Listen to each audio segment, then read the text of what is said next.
Hey guys, cold open. We have something magical to announce. This year, our Halloween special is a collaboration with Gore Report. Yes! On October 31st, you can join us on Burden of Proof as Elysia and Ray tell spooky stories while Gage and I add fun commentary. And as soon as you're done with our episode, head on over to Gore Report, where you can hear Gage and Savannah tell some more spooky tales. Now back to your regularly scheduled programming. Murder time!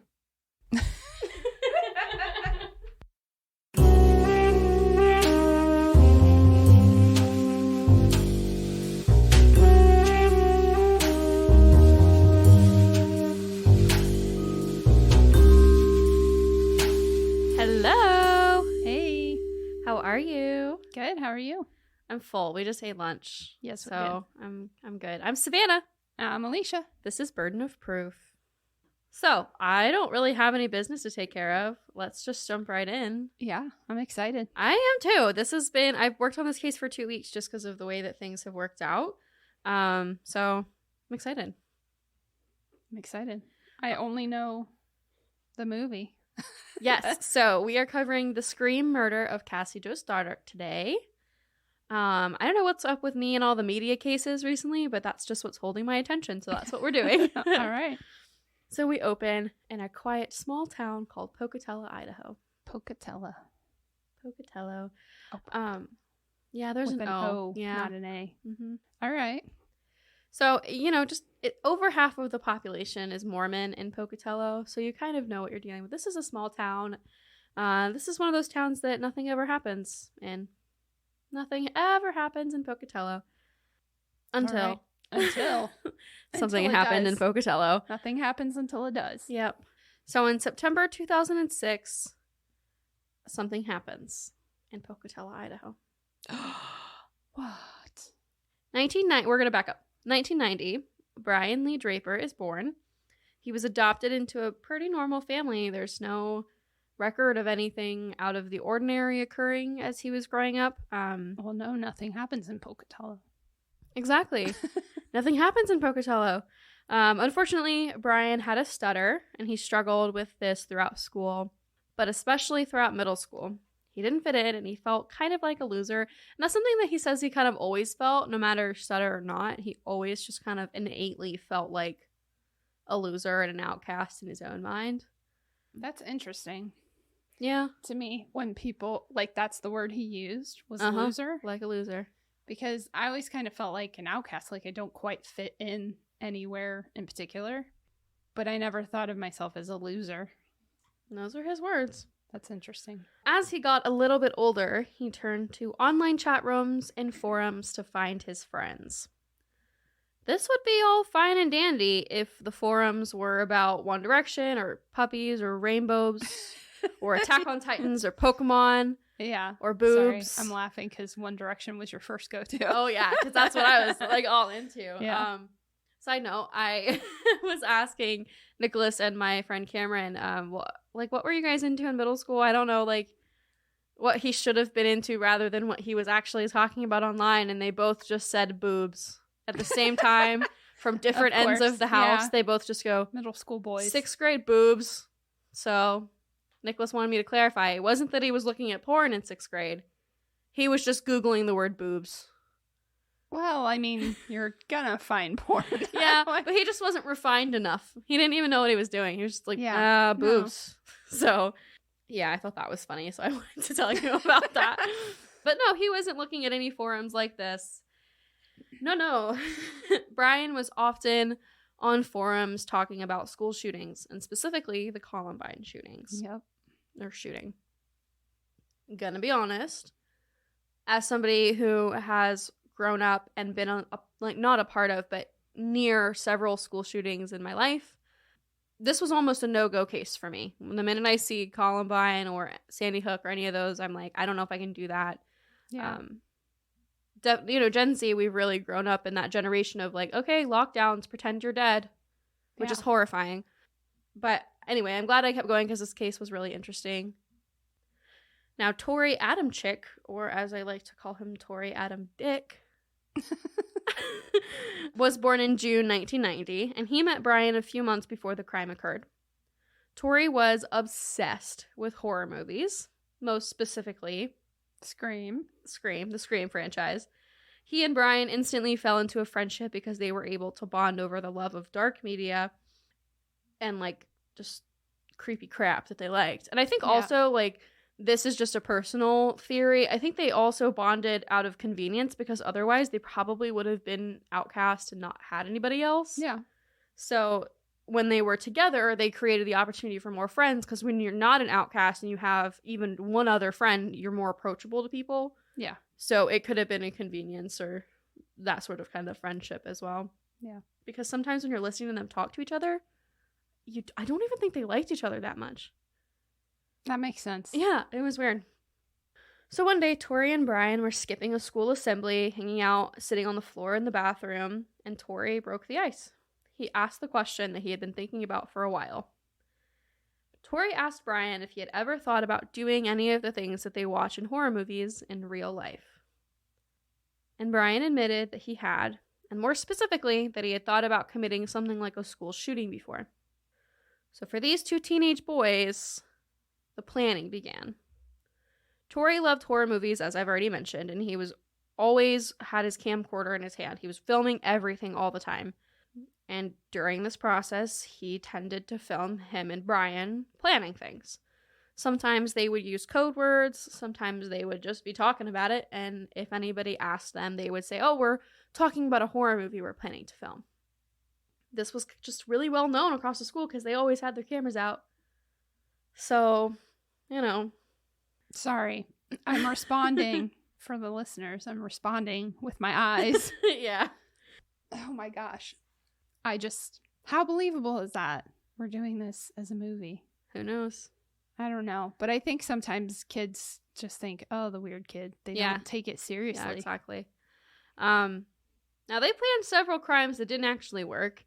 And they went back and forth about whether they wanted to do something more like Scream or more like Columbine. And they ended up kind of compromising and planning that they wanted to have a high body count like Columbine. And they wanted the flair and the flash of something like the movie Scream. Torey did not want to do this without the Scream style of scaring somebody nearly to death. Yeah. If you haven't seen the Scream movies, the killers in the Scream franchise have a tendency to kind of torture their victims with fear before they die. And I will say, I actually really like the Scream franchise. They're so cheesy and kitschy in their own way. I really enjoy them. So yeah. I don't think I saw anything but the first one. Yeah. Any horror movie that turns into a franchise, you have to kind of take it with the thought process of this is going to be campy. Yeah, camp. It is gonna so be campy. Yeah. It's just not, because if you don't, then it's ridiculous. So in Scream, the killer tends to call the victims, stalk them, break into their homes before stabbing them in a mask and cloak. The ghost face mask. Everybody knows the ghost face mask. Oh, sorry. Yes. Matt just showed me a news article where a man wore the Scream mask to sign for his lottery winnings because he didn't want his family members to know who he won Tag the yourself. lottery. But the thing is, as hilarious as it was to me, of course, my logical and legal brain kicked in, and I was like, that doesn't work for two reasons. One, your name is still there, and even if you have a common name, I guess maybe that's the only way it would work, is if you have a common name that you could be like, well, it wasn't me. When your family's so like, funny, it was you. And he goes, but how would they really, like, how many people actually look up to see who won the lottery? And I go, well, they will if a guy's in a mask trying to hide his identity. Of course people are going to look it up. The ghost face mask last year at Halloween was all over TikTok, and like people were thirst trapping with it, and like hot guys were wearing nothing but the Scream mask, and it was a whole thing. You could not buy a Scream mask or a ghost face mask throughout the entire United States. They were all sold out. It had a whole revival, especially considering the new Scream movie that came out last year. So convenient. Yeah. 10 out of 10 Sorry recommend about that rabbit trail. But that was a good rabbit trail. Funny. So prior to their crime, Brian and Torey began curating their weapons. They asked an older guy or student, I'm not sure how they knew him. His name was Joe, to go into a pawn shop, and they bought 4 knives with $40 that Torey got out of an ATM. And Joe remembers that, like, oh, well, the knives actually cost me like $46, but he just gave me 40. It's like, okay, that's really what you're worried about right now. So there's a video from their camcorder at this time where Brian goes, "We're going for a high death count." And he also taunted the FBI agents that would be investigating their crimes. So because they thought they were going to be so infamous that the FBI was going to be watching these tapes. They'd be like, "Dang it, we missed him again. They're just too smart for us." Oh, shucks. So, spoiler alert, that's not how this happens. So, yeah. So then in that same video, they said that they were on their way to a Jane Doe's house to attempt to kill her. They had anywhere between 6 and 10 failed attempts at this crime. It's a lot of time to back out. Yeah. So premeditation, not even a question at this point. They've tried to kill somebody between 6 and 10 times. The numbers vary. I mean, fail. I know you need practice to get good at things, but they just couldn't get these people alone. They were trying to go to their houses when they were by themselves. Okay. They were riding around in Torey's car, going to their classmate's house and trying to find it. There's also a video of them planning their attempt in a 4th period class that they were in. They were supposed to be, they skipped a 4th hour to talk about their death list and plan out their murder. So they couldn't get anybody home alone until, unfortunately, a sweet girl named Cassie Jo Stoddart happened to have the wrong friends at the wrong time. Cassie really loved art. She played soccer. She was a great student and all over really well-rounded. She was a really sweet girl who was saving for her first car. I mean, most 16-year-olds are saving for their first car. She had a boyfriend named Matt. And Matt and Cassie had been together about 5 months. And they had together recently become friends with Brian and Torey. She had been living with her grandparents for most of her life, and for some reason or another had just gone back to living with her mom and her mom's boyfriend. She was a babysitter normally to make money, but when her aunt asked her to house sit while they were gone for the weekend, Cassie said yes. Out on Whispering Cliffs, kind of far from most things, was a large house with several dogs and cats that Cassie was going to be staying at for the weekend. No adults, just her dogs, and her boyfriend. So unfortunately, she was the perfect victim for Torey and Brian. So and this, like, do you know how many times I dog sat and house sat all through high school and college? Yeah. I was in houses all by myself all the time. It's completely normal. And it's so sad.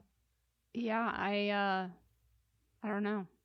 The only thing that came to mind was if only one of those dogs was like a guard dog, an attack dog. Just wait.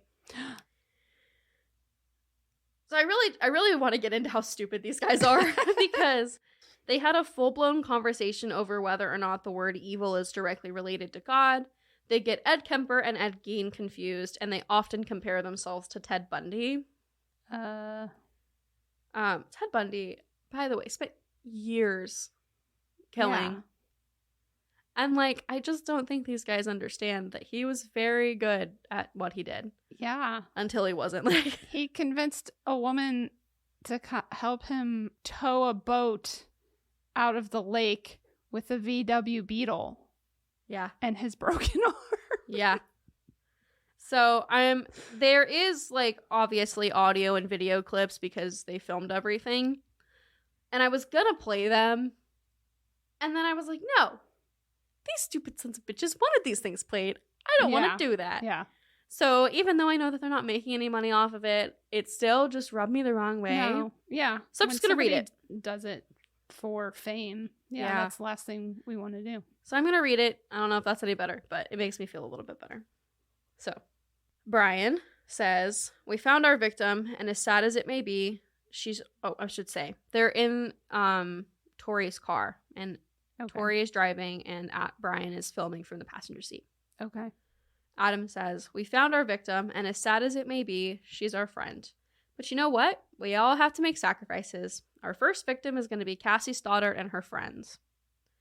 Brian says, "We'll let you," and he kind of laughs, and he says, "We'll figure out if she has friends over, if she's going to be alone in a big dark house out in the middle of nowhere. I mean, how perfect can you get? Like, holy shit, dude. Torey, in his ever-loving grace, says, I'm horny just thinking about it.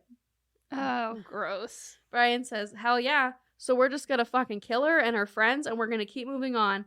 I heard some news about Jane Doe. She's gonna be home alone from 6 to 7, so we might kill her and drive over to Cassie's thing and scare the shit out of them and then kill them one by fucking one. Hell yeah. Torey says, 1 by 1? Why can't it be a slaughterhouse? Brian says 2 by 2 and 3 by 3, because we've got to keep it classy. Torey says, keep it classy. Brian, so yeah, it's gonna be extra fun. Torey, you're evil. And Brian, yeah, I am. So are you, dude. Evil. Evil. Torey, no. Evil is evil. Evil is an expression of God. That was another test you failed. Brian, What? evil is not an expression of God. Torey, yes it is. Brian, that's bullshit and you know it. Torey, evil of origin is a follower of fucking Satan. Brian, there is no Satan. Torey, is Satan real? Then shut up. Brian, how are we supposed to express ourselves? Torey, good and bad. Brian, yeah, we're bad. Torey, yeah, we are bad. Brian, that sounds so shitty. Torey, we're evil. That sounds even shittier. Brian, hey, we're not, okay? Then we're 6 psychopaths who get their pleasures off killing people. Torey, that sounds good, baby. Brian, we're gonna go down in history. We're gonna be just like Scream, except in real life terms. Torey, that sounds good, baby. Brian, we're gonna be murderers. Like, let's see. Ted Bundy, like the Hillside Strangler. There were 2 Hillside Stranglers. Torey, no. Brian, the Zodiac Killer. Torey, those people were more amateurs compared to what we're gonna do. We're gonna be of more higher sources, like Ed Brian, Gein. Torey, Gein. Brian, well, let's just say that we're sick and that twisted. Torey, oh, you know what Ed Gein's words were? Brian, what? Torey, he saw a girl walking down the street, right? 2 questions came to his head. I could take her out and have a nice time with her. Brian interrupts. And then kill her? Skin her alive?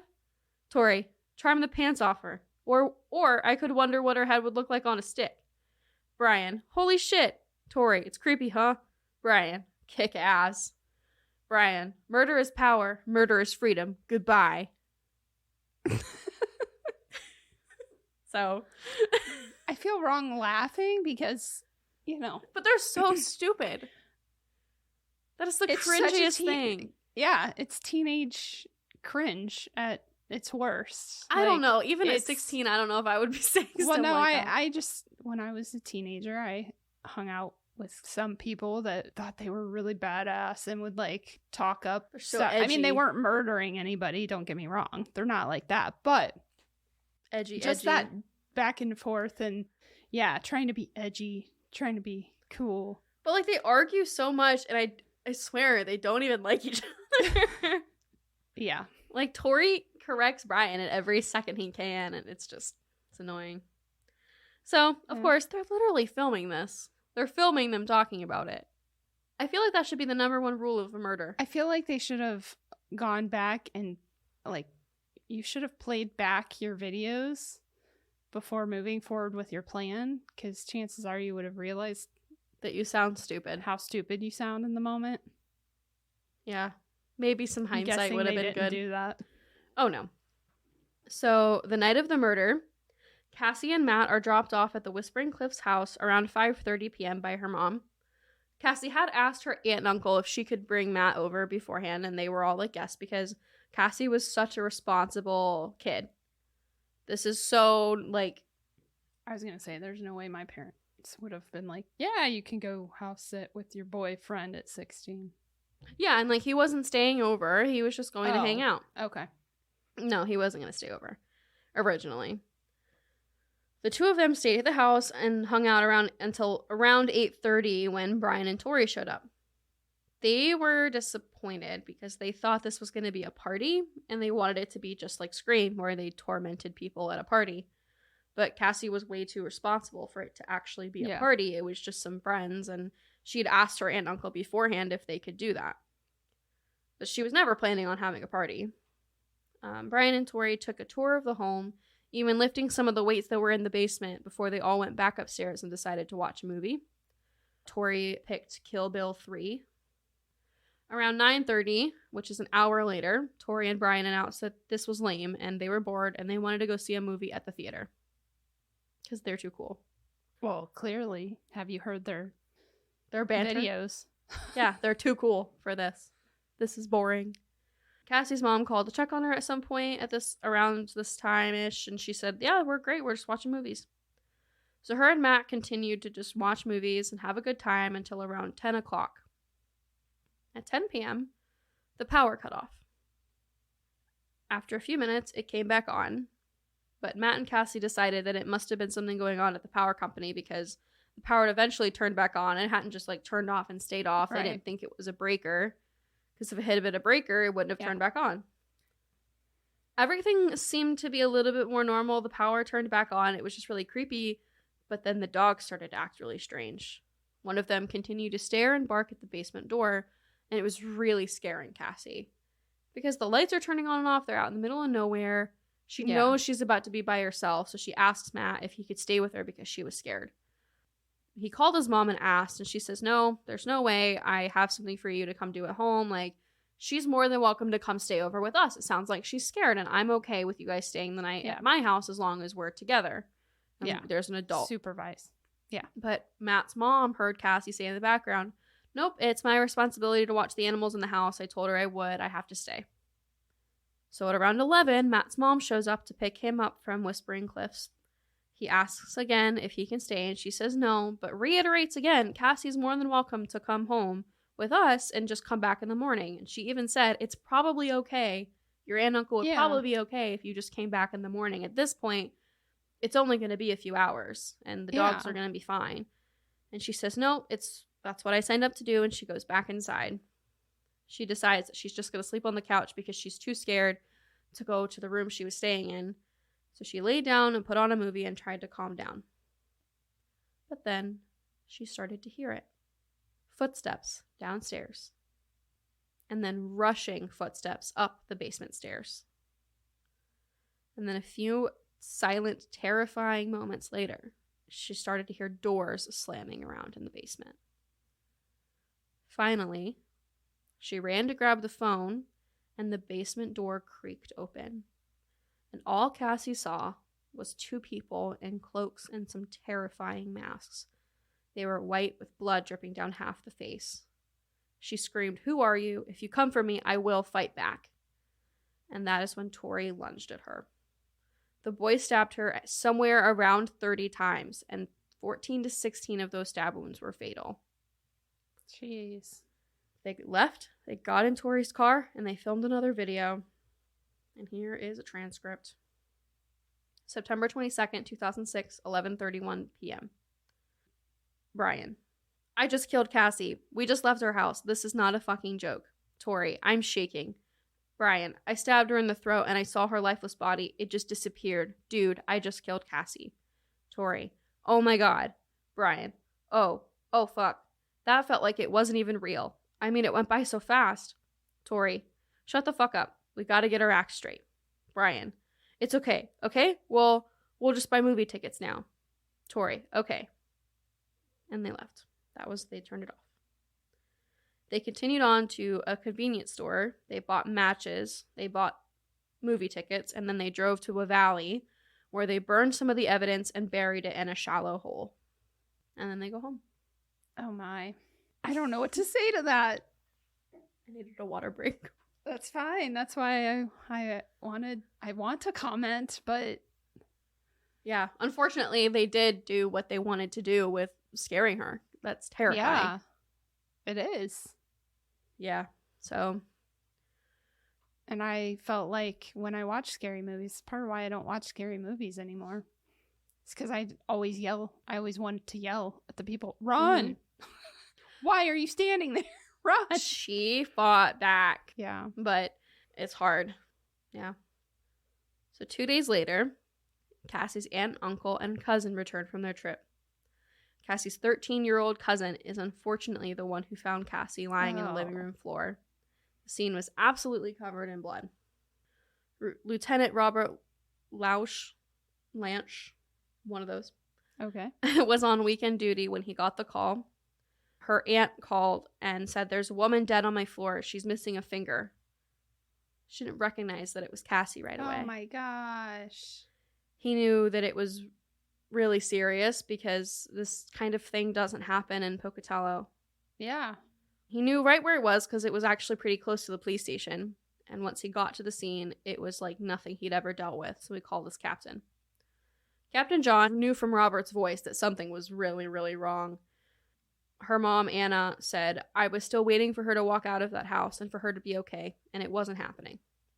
And I was like curious because it had been 2 days since Cassie died. I was like, nobody heard from her for 2 days?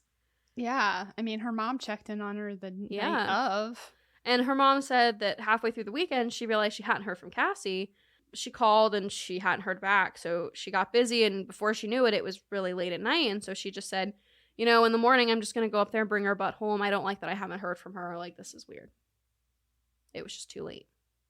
My gosh. So, I mean, it just sounds like she got busy. And honestly, I kind of get it. Like, when I was dog sitting and cat sitting outside, there would be days that I didn't hear from my mom or I didn't check in with my mom. Like, you just get busy. Unfortunately, it just happens. Yeah. So Monday, the news started to spread around the school. Justin Sands was one of their close friends at school. He was her journal partner in English. He said that he had just seen her on Friday and that she laughed at every one of his jokes, and he was always excited to see her in class every day. And everyone at school thought it had to be somebody else in their school because they just didn't know where else to look.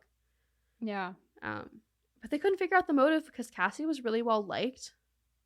Well, yeah, the motive had nothing to do with her. So. Exactly. So they couldn't figure it out.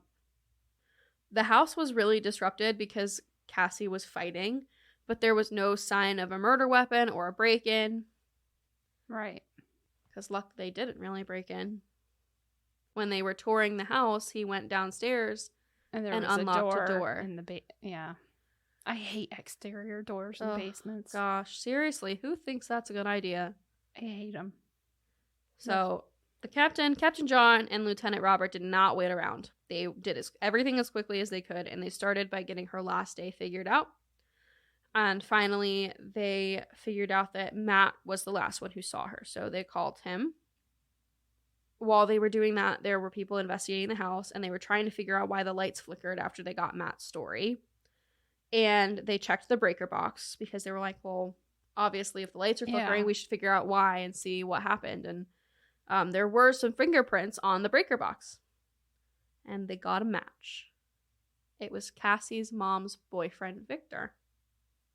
What? Yeah. At the aunt and uncle's house. Mm-hmm.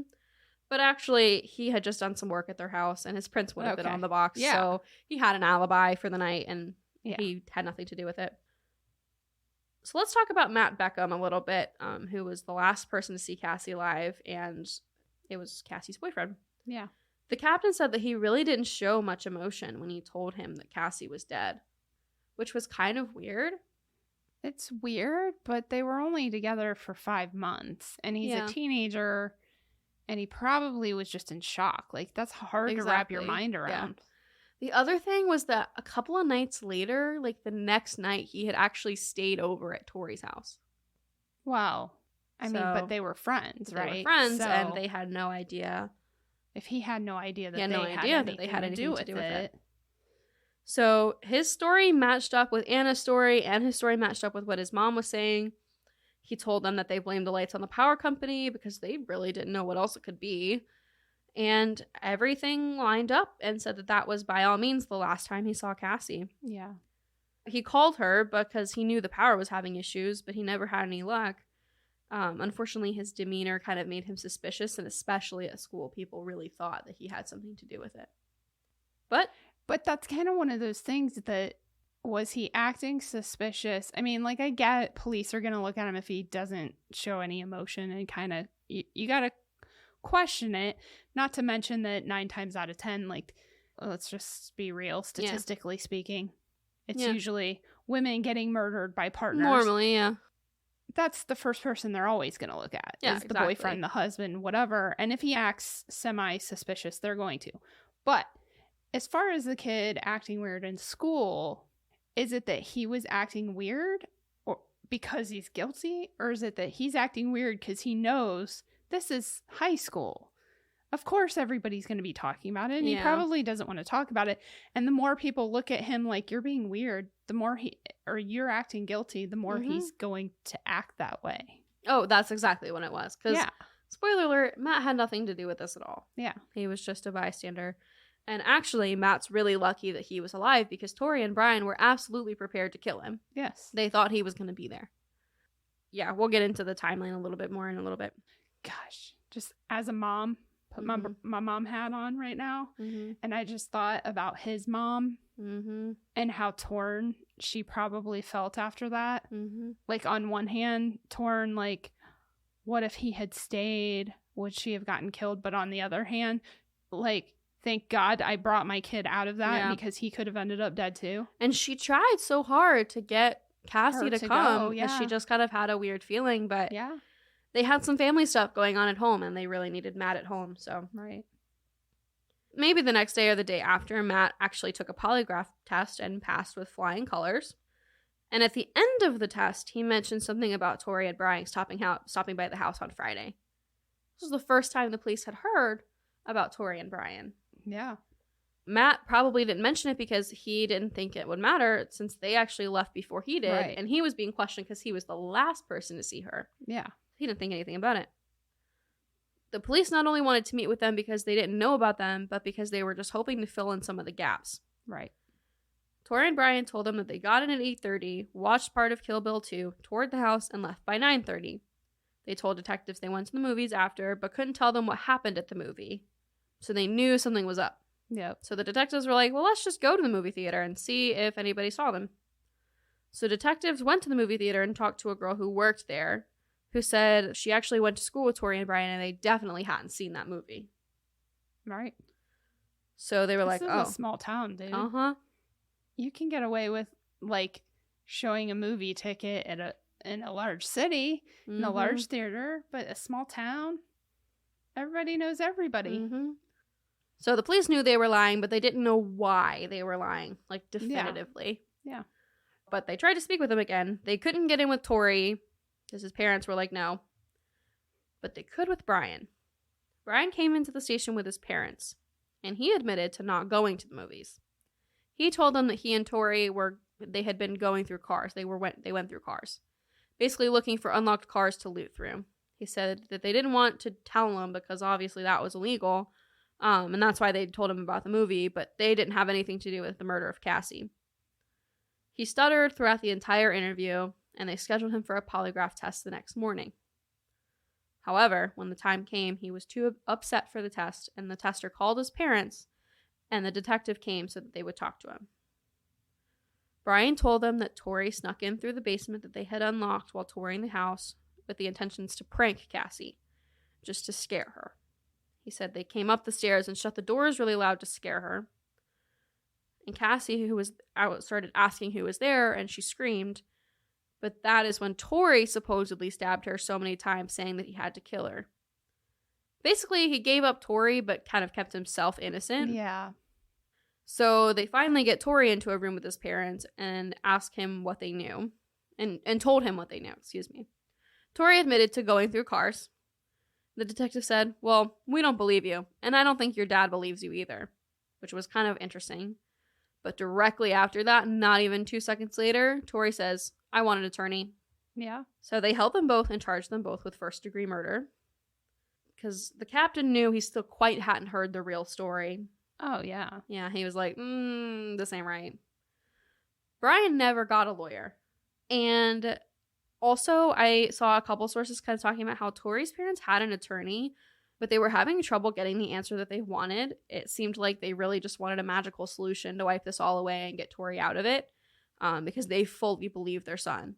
When Torey tells them, oh, Brian's the one who did it, I just got, like, messed up in it. They absolutely believe Torey, and they go through a couple lawyers trying to figure out, well, you need to get him out of this. And the attorneys are all saying, well, we have to see what they have and what they charge you with, and then we can come up with a plan, but we probably can't get him off of everything. Right. And they aren't happy with that answer. His parents wanted a solution right then. So, listen. People always have unrealistic expectations. If you could hear my eyes rolling. Yeah. because I didn't grow up with parents, especially my mom was not the kind of mom that thinks the sun rises and sets on her children and that they can do no wrong. Mm-hmm. So I didn't quite understand it when I would see that happen with even people I was friends with, or whatever. Like, I would see friends do things that I would have totally gotten busted for. Yep. And they got away with it because their parents were just in denial about even seeing the signs that would lead them to that. Now that I'm a parent myself, I love my children, but they aren't perfect. And do I think my children would do something this crazy? No. But if the signs were that they were involved in something like this, yeah, they're going to have to be more scared of me than a cop. Mm-hmm. Fair enough. So, Brian never did get an attorney, so he was more pliable, and he was talking. So bit by bit, they got more of the story. This is when he tells them about the masks and the outfit. He told them where that stuff would be, and then he took them there. The detective said it was straight out of a horror movie, ironically, what they saw. Yeah. They had stashed their stuff at Black Rock Canyon. Captain says this is when it really got real for him, that they were dealing with, like, a kid murder. He showed him where they had buried the evidence. This was the murder weapons, the mask, the clothes, and a videotape. The videotape was burned pretty bad, so they sent it off to experts to see if maybe they could get something off of it. Yeah. They didn't burn it well enough because they got most everything off of that tape. The experts started watching it and called them and said, "You should get here and watch this." So the captain was incredibly nervous because he thought he was about to have to watch Cassie get murdered. Oh, yeah. But luckily, if that is what he saw, if they did film it, they've never said it. It was never shown or anything like that. I don't think that it was, but you never know. On the video, you can clearly see Cassie at her locker talking with Torey and Brian. They film themselves talking about and discussing their death list and the plan for the night. There was one point where Brian said, "I'm sorry, Cassie's family, but she has to be the one. We have to stick to the plan." So this is when they really get all the nitty-gritty details. Brian went downstairs and unlocked the basement door. At 10, they snuck back through that basement door with hunting knives and their costumes on. They flicked the power to scare them, and it worked.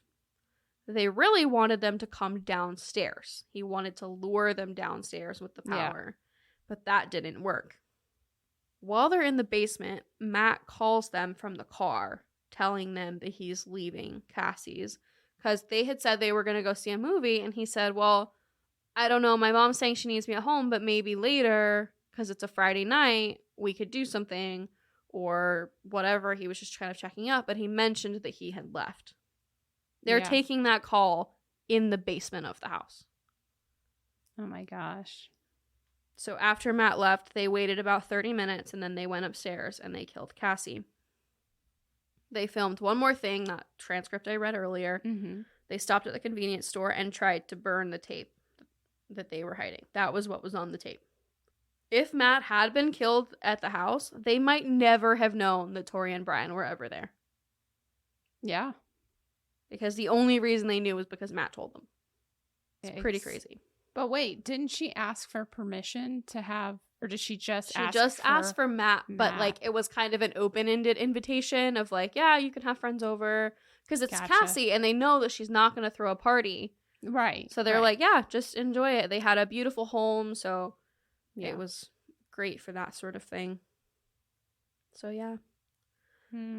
So let's get into what happens now that they're caught, because we're just like Ted Bundy. It only took them 5 days to catch you.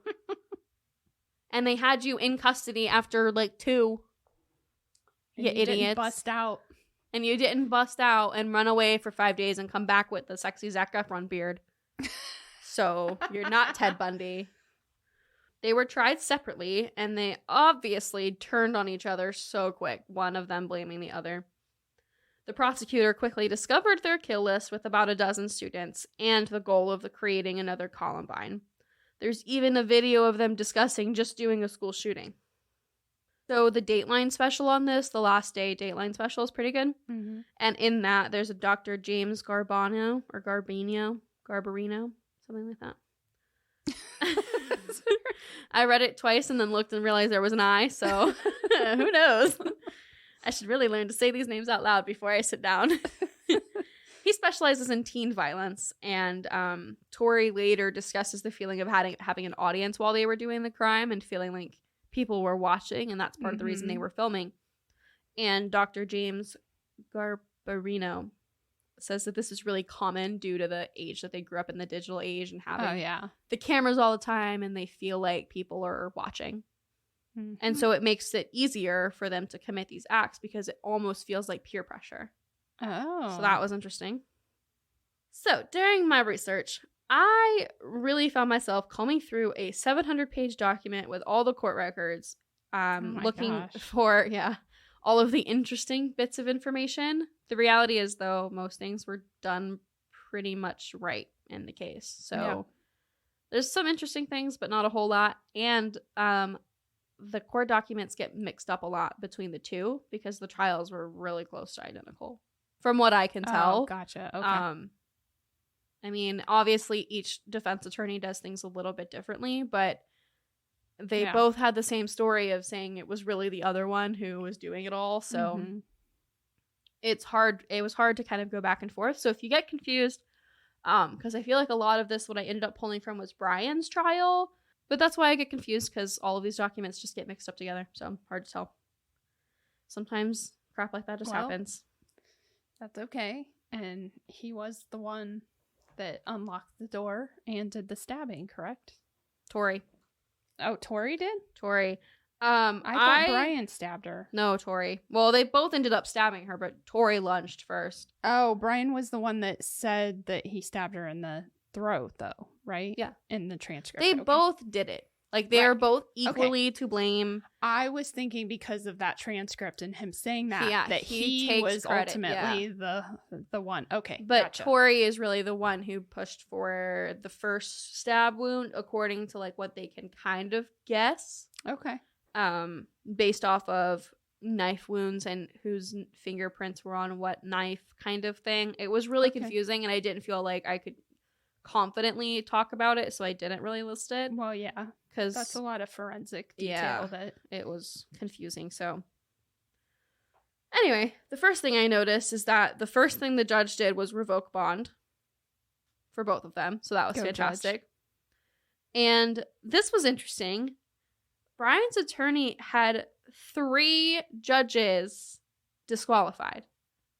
Wow. So within the preliminary hearing, in the preliminary process, there is a rule in Idaho, and I meant to look and see if it was in Florida too, because I was just nosy. But it's specifically in the Criminal Rules and Procedures, Rule 25A1, and it reads, motion to disqualify. In any felony or misdemeanor criminal action, excluding actions before drug courts or in mental health courts, any party may disqualify one judge by filing a motion for disqualification without stating any grounds, and the motion must be granted if timely filed. Each party in a felony prosecution will have one disqualification without cause of the magistrate appointed to hear the preliminary hearing, and another disqualification without the cause of the district judge appointed to hear the trial of the action. So this happened 3 times. One with Torey, one with Brian, and one that self-disqualified. Okay. This went through 3 judges. So the first 2... there was one. That allows one. How did we get 3? We got 3 because they each did one. Not sure why. And I'm also not sure if they were talking to each other about it. Who knows? Not supposed to, but if you're trying 2 kids for the same crap, who knows what you're doing. Yeah. The third one, there was a known reason. He had kids who went to Pocatello High, and he did not feel like he could do it adequately, so he's self-disqualified. But the other 2, they don't have a reason listed, so there had to have been some sort of indication that they would be biased, I guess. Probably. Yeah, I don't know. I thought that was an interesting rule. And I was like, why did you do that? But who knows? Yeah. It's probably more common than we think, because I guess if you can do that with jury selection, then who knows?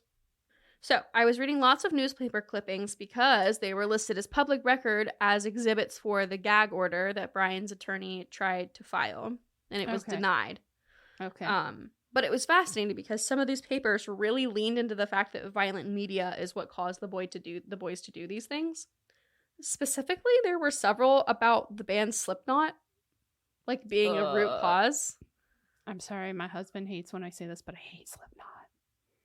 I mean, I don't listen. I to don't Slipknot. blame it. I'm not going to blame Slipknot for an action. Yeah. And we talked about that in the Slenderman stabbings. That there's plenty of people that watch these movies, follow Slenderman, do these things, and they don't go and try to murder their friends. Exactly. So you can't really blame the media or blame, and in my generation it was music. Yeah. Everybody blamed, and Slipknot, but yeah. Yeah. So, they really tried. A lot of these media clippings did, but of course the gag order was saying that, the media is portraying these boys out and they're not going to get a fair trial and blah, blah, blah, blah, blah. The judge denied, citing that it was a small community and they had a right to be a part of the trial through the media, and it really wasn't going to affect his verdict. And Idaho also had a long-standing history of allowing open access to the courts, and this was not going to be an exception, according to the judge. So I thought that was kind of cool. Yeah. Then they, of course, have back and forth about how the media is going to be allowed and the difference, instances in which the media will be allowed, blah, blah, blah, blah, blah. They talk too much, Yeah. They were really concerned with the boys' image, and honestly, if I was them, I would have given up on that because they killed a girl in a small town. They made their bed, lie in it. You stupid boys. Yeah. Yep. They even had an order so that the boys could wear civilian clothes during their trial, which I'm sure is more common than I realized, but it was just the first time I'd actually seen the motion, so I thought it was cool. Okay. Yep. Both boys were convicted of first-degree murder, sentenced to life without the possibility of parole. They were sentenced to the same prison, which I thought was really freaking weird, because they normally separate people like that. Yeah, when you're co-conspirators. But Brian has since said that they don't talk very much, especially these days, since Torey still claims his innocence.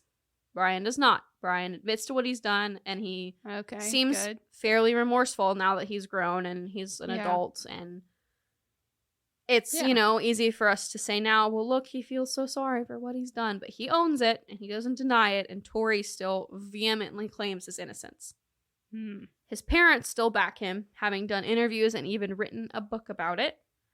Did not read the book. I don't plan on reading the book, and I don't recommend that any of you read the book, because then you're profiting. They're profiting off of us reading their stupid book about their stupid son who actually committed a crime, and they're ignoring it. They're in denial. He was equally as guilty as Brian. Brian seems to show remorse, like I've said. He's done several interviews, including one with Keith Morrison in the Dateline special, which I thought was interesting. It's hard to say, but he seems genuinely sorry for what he's done. I read a story where one person claims to have been in prison with Brian. It could be false. I don't know. I don't know why anybody would lie about it, but, people lie about stupid crap. He said that he and Brian worked out a lot together, and that Brian would regularly help him and spot him, like, deadlifting. So he's like, if he wanted to hurt me, he could have just dropped that bar, but I trusted him with everything. Yeah. He also said he never would have known he was a murderer if he hadn't watched A&E's Kids Who Kill, and they talked about Brian. Yeah. So the good news is after the death, the community really came together for Cassie's family. Good. They had a community fundraiser for her headstone, and a fraternity did a fundraiser for the family. They had concerts and many different events all over the city. So good. Appeals were pretty basic. They tried to claim that investigators didn't handle things correctly due to his age, specifically allowing his parents in. This is the opposite of true. They did literally everything right and even encouraged them to get an attorney, and they didn't. They then tried to claim that his parents should have been listed as agents acting between them. No. That's not how this works. I didn't think so. Nope. So, obviously, that was just rejected. And then they, of course, said that he should not have been sentenced to life as a minor after that Supreme Court ruling came out. Everybody says that he shouldn't have been sentenced to life in prison without the possibility of parole as a minor, because of how high the chances of rehabilitation are. Yeah. But it didn't really go anywhere. The judge seemed to be really sure that he would reoffend, and he said as much in his opinion about the case. So they did basically denied that as well. Yeah, it wasn't a super interesting court case and trial because everything pretty much went to plan. And they didn't really have a whole lot to pull out of their back pockets to be like, surprise, or, anything crazy. It was pretty cut and dry. They're both still in prison today. They had video evidence of this thing, so you can't. There's not much. And Mr. Torey, I didn't do anything, is the one who said I'm so horny thinking about killing her, so. Ugh. Sorry. You did it. Ugh. Mm-hmm. So, remind me, what year did this happen? 2006. Okay. After the trial, Cassie's family filed a wrongful death lawsuit claiming that the school district was negligent and should have known that Brian and Torey posed a threat. Oh. The lower court dismissed the lawsuit last year. This is recent. Yeah. But Stoddart's relatives appealed. The Idaho State Journal reports that the Supreme Court ruled the school district is not negligent because the actions of Brian and Torey were not foreseeable. Yeah. I mean, unless you have some kind of evidence that, somebody knew, like staff members knew, or kids, if kids had seen them and heard them, overheard them and tried to turn it in, but chances are the kids didn't do that. There's even a section of the video where they're like planning things and they look up and see an adult, and so it's like Brian loudly goes, "So number 2 is what?" And like they're faking it. They're covering. Yeah. So I thought that was interesting. That lawsuit didn't go anywhere. But the last thing I wanted to mention is that Pocatello High School is supposedly extremely haunted. I don't think that has anything to do with the case, but I thought it was interesting. And since I like spooky things, I thought I'd throw that in there. Who knows? Mm-hmm. I have to sneeze. Thank you for sharing. Thanks for listening. Absolutely. Thanks so much. Thanks, y'all, for listening. I hope you enjoyed it as much as I did. Let us know what you think. Yes, please go on our Facebook group, go on our Instagram, let us know what you think. Talk to us about it. We want to see all your pretty faces. Yeah. I want to hear. Yeah. I want to hear suggestions for cases too. Yeah, that honestly. too. Yeah. Because I rack my brain. There's just so many to choose from. And what do people want to hear us do? Yes. And so I very much want to hear what people who are listening want to hear. Exactly. Yeah. All right. Thank you so much. Thank you. Bye. Till next time. Bye. Till next time. Bye. Thanks for listening, guys. Find us on Instagram and TikTok at Burden of Proof Pod and email us at burdenofproofpod@gmail.com.